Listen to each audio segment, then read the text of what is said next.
a blessed moment to one and all.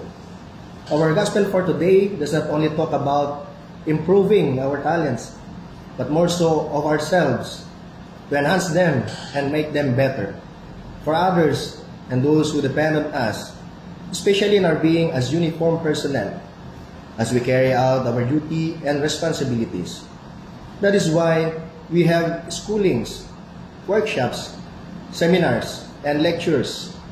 In giving our services to people, we use ourselves as instruments, and so therefore, like talents, must be taken care of and improved. We pray. Amang bukal ng aming buhay, mga talento at talino, pinupuri ka namin bilang pansalamat sa iyong mga biyaya.